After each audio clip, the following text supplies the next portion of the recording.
My best time I remember growing up was always going to my friend Theodore Warren's house on Lenwood Street.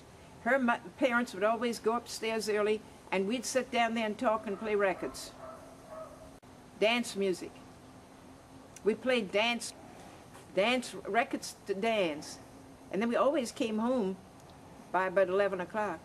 Oh, my children, the difference is when my children came along, they had places to go. They went to nightclubs, and there was always some kind of entertainment. When I was coming along, there was nothing during the war. The curfew was at 9 o'clock, and the fire bell sounded. At 9, you had to be off the streets of the city. The funniest place I remember back then was the windmill, which was up on the corner of Mount Pleasant and King Street. Everybody gathered there. Well, my early childhood with riding bikes, we'd ride to the East Bay Playground, and that's where we spent the afternoon. Then we'd come home after that. And with going to college, we either walked or rode a Victory bike. Nowadays, everyone has automobiles. We had none. There was gasoline rationing, shoe and sugar rationing. Victory bike was a bike with narrow wheels, and everything was narrow on it. Not much time spent on putting it together. I found it easier to walk. The difference between my grandchildren's world and my world is that we didn't have that much to do, and we were protected. We were not allowed to go to the movie theater. We had to be dropped. We had to be picked up. There was no walking around the city of Charleston. We were the headquarters for the 6th Naval District, and everybody was streets. With my grandchildren, then we're not at war, and they have more freedom, and they can go places that we never could because places weren't really open and operating. Now it's a whole different picture.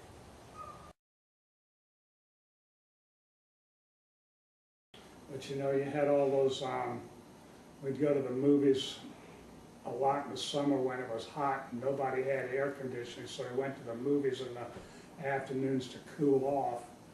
So we'd pick up on what was in the movies, Tarzan or the Lone Ranger or whoever was playing at the time, and play that ourselves, or we would run around in the spring climbing in everybody's loquat trees, eating the plums, out on the street playing hopscotch or whatever. A lot more innocent back then. You didn't have drugs, and we weren't aware of perverts and people like that. But the older boys would always kind of pick on the younger kids to some extent, but we put up with it and learned to adapt to it to somehow and give them a little hard time back. I can tell you one about Hurricane Gracie hit in September of '59, almost exactly 30 years before Hugo. I was in high school at the time, as just before Palmer Gilliard was first elected mayor. I remember the thing came in sort of early in the water, sort of creeped up Atlantic Street from East Battery, and as the eye passed over land to the south, the water stopped at Church and Atlantic because it was at low tide, fortunately. If it had hit at high tide, we might have had water on the first floor of our house, but fortunately we didn't. Well, a friend of mine who lived on Lambeau Street, who was a close high school chum, he came by back that time at the height. I said, hey, let's go out and see what's going on. Well, my parents didn't think much of it. You know, they thought we had our heads screwed on. Well, we didn't. So we walked all the way straight down Atlantic Street to High Battery, wading with water up around us, and turned right, headed down towards the Battery, to South Battery, but the water just hitting that seawall, and it'd shoot up, and the wind would take and just throw it at you like the rocks being thrown out of a BB gun, and you'd have to hold your arm up like that to protect you. And I mean, we walked all the way around Murray Boulevard. How we weren't killed or drowned, I don't know, but we were amazed at the numbers of people who had left their cars out on the street, and some of them were literally floating around.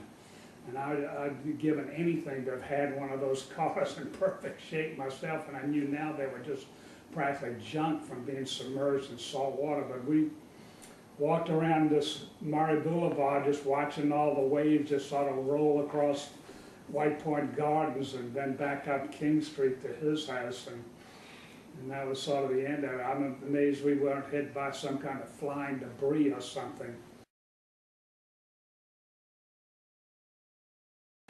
The friends I made in South Windermere, we're still together today, and we still get together, we have parties together, and we enjoy our company.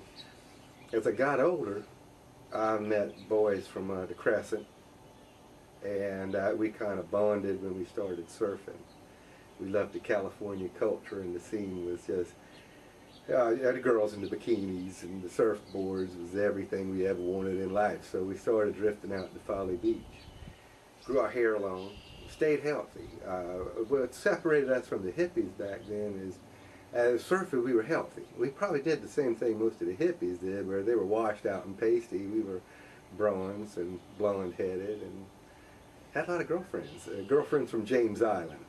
So living in South Windermere was a nice arrangement because we had access to Folly Beach and James Island. We were directly across the bridge downtown, and we could get downtown anytime we wanted. It was a lot of fun. Going back to when we were really young, where I remember mostly living on Rutledge Avenue was being able to walk to the movie theaters. I had an older brother, and he'd take me to the movies. And we'd go to the arcade, which I thought was just the greatest place. And the Gloria and the Garden Theater, they're all gone now, but those places were fantastic. You could look at the ceiling, and it looked like it went forever. The seats were very uncomfortable. Riviera had the most uncomfortable seats, I remember. But a beautiful Art Deco architecture, which is still there today. I think the Omni, or what they call it, Charleston place, owns it now. So we were able to go to movies, and oh my gosh, just being downtown was magic. You could go anywhere, you could do anything just on foot. If you had a bicycle, you were mobile. I mean, you could get across town in a heartbeat. I still ride my bike. And I was riding my bike till we closed our antique store in 2004. I was still riding down George Street every day to get a cheeseburger at Jack's. Interesting thing about Jack's was when I turned 36, I looked at him and I said, "Jack, you know, you fed me longer than my mama has now." I started eating there at the College of Charleston when I was 18 years old. Eating those same cheeseburgers. I ate them right up until I was 50. But when I was 36, Jack had outpaced my mom in the food department.